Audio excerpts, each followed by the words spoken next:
DY. Patil अभिमत विद्यापीठाचा 12वा दीक्षांत समारंभ सयाजी हॉटेलच्या व्हिक्टोरिया सभागृहात आयोजित करण्यात आला होता।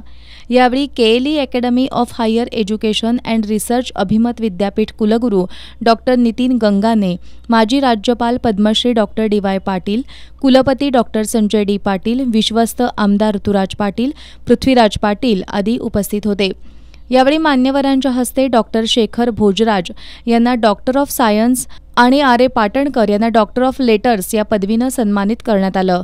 त्याचबरोबर 605 विद्यार्थ्यांना पदवी आणि पदव्युत्तर पदवी प्रदान करण्यात आली।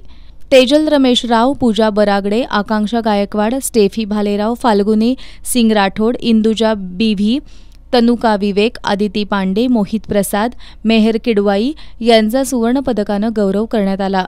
तसंच डॉक्टर प्रीती बागवडे यांचा एक्सलन्स इन रिसर्च अवॉर्डनं सन्मान करण्यात आला। प्रमुख पाहुणे कुलगुरू डॉक्टर नितीन गंगाने यांनी विद्यार्थ्यांशी संवाद साधताना यशाची व्याख्या केवळ संपत्ती किंवा तुम्ही मिळवलेल्या पदव्यांद्वारे होत नाही, इतरांच्या जीवनात बदल घडवून आणणं, समाजाच्या उन्नतीसाठी योगदान देणं आणि त्या मार्गावर खरा आनंद मिळवणं यातच खरं यश आहे, असा कानमंत्र दिला।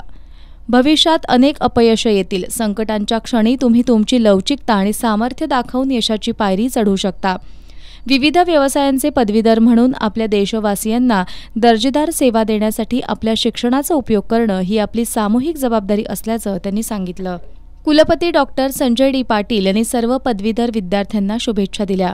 डॉक्टरेट मिळवलेल्या दोन्ही मान्यवरांविषयी बोलताना डॉक्टर शेखर भोजराज यांनी 2019 पासून कोल्हापूरमध्ये शस्त्रक्रियेला सुरुवात केल्याचं सांगितलं।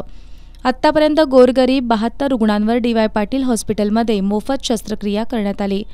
पाटणकर यांचं खेळामध्ये मोठं योगदान आहे। त्याचबरोबर कोल्हापूरच्या हॉटेल व्यवसायामध्ये त्यांनी एक वेगळी ओळख निर्माण करून देण्याचं काम केल्याचं डॉक्टर संजय डी. पाटील यांनी सांगितलं। यावेळी व्यासपीठावरील डॉक्टर डी.वाय. पाटील दादा यांच्याविषयी कृतज्ञता व्यक्त करत डी.वाय. पाटील एज्युकेशन सोसायटीच्या सुरुवातीच्या काळाला उजाळा दिला। वयाच्या 49व्या वर्षी राजकारण सोडून ज्यांनी एज्युकेशनमध्ये डायव्हर्शन केलं, 1984 मध्ये विचार केला तर ते कोणी 50व्या वर्षी विचार करणार नाही की बाबा आपण एखादा बिझनेस चेंज करून 50व्या वर्षी आपण इथं चेंज करून नवीन काहीतरी चालू करूया। तर आज दादा इथं उपस्थित आहेत, मी दादांना सांगू इच्छितो, दादा आपण जे 84 साली कॉलेज सुरुवात केलं, पहिलं इंजिनिअरिंग कॉलेज, तर फक्त मला आठवते 254 विद्यार्थ्यांनी कॉलेजमध्ये ॲडमिशन घेतलं होतं आणि पहिली बॅच चालू झाली होती। म्हणजे एज्युकेशन हे कुठं जाईल किंवा एवढी डेव्हलपमेंट होईल असं सांगू शकत नव्हतं, पण हळूहळू मी असेल, बंटी असतील, विजय असेल, अजिंक्य असेल, आम्ही सर्वांनी मिळून दादांनी जबाबदारी दिल्यानंतर सर्व हळूहळू सगळी डेव्हलपमेंट करत गेलो।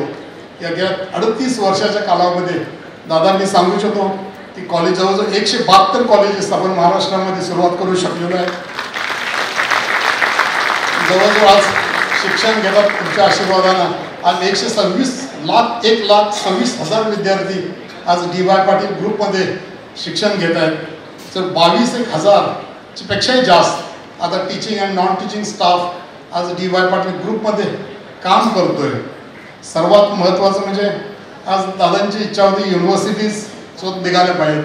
आज देशामध्ये बघितलं तर एका नावावरती 1, 2, 3च युनिव्हर्सिटीज आपल्याला दिसू शकतील। आज डॉक्टर साबळे सर येत आहेत समोर, साबळे सरांच्या मार्गदर्शनाखाली आम्ही सर्व युनिव्हर्सिटीची सुरुवात केली।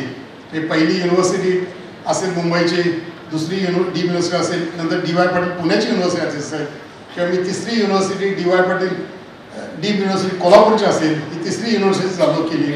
तर युनिव्हर्सिटी चालू करणं ही सोपी गोष्ट नव्हती। सँक्शन मिळवणं, त्यानंतर चालवणं, परत ते स्टँडर्ड मेंटेन करतं। तर दादा मी आपल्याला सांगू इच्छितो की आज अखेर डी.वाय. पाटील ग्रुप सर्वांच्या वतीनं सगळ्यांनी मिळून आज 9 युनिव्हर्सिटीज दादांच्या नावावरती चालू आहे। डी.वाय. पाटीलची नवी युनिव्हर्सिटी आता मागच्या 15 दिवसापूर्वी सँक्शन झालेलं आहे। विद्यापीठाला NAAC+ मानांकन सर्वांच्या कष्टामुळे मिळालंय। पदवीधर विद्यार्थ्यांना शुभेच्छा देत देशासाठी सेवा करता येईल तेवढी कामं करा, असं आवाहन कुलपती डॉक्टर संजय डी. पाटील यांनी केलं। डॉक्टरेट पदवीनं सन्मानित आर.ए. पाटणकर यांनी डी.वाय.पी. विद्यापीठ हे कोल्हापुरात असल्याचा अभिमान वाटतो, असे गौरवोद्गार काढले। तर डॉक्टर शेखर भोजराज यांनी डी.वाय. पाटील विद्यापीठाची कारकीर्द अभिमानास्पद असल्याचं सांगितलं. डॉक्टर वेदप्रकाश मिश्रा यांनी डी.वाय. पाटील विद्यापीठाची कारकीर्द अभिमानास्पद असल्याचं सांगितलं. प्रास्ताविकेत कुलगुरू डॉक्टर राकेश कुमार मुदगल यांनी विद्यापीठाच्या 18 वर्षांच्या यशस्वी वाटचालीची माहिती दिली.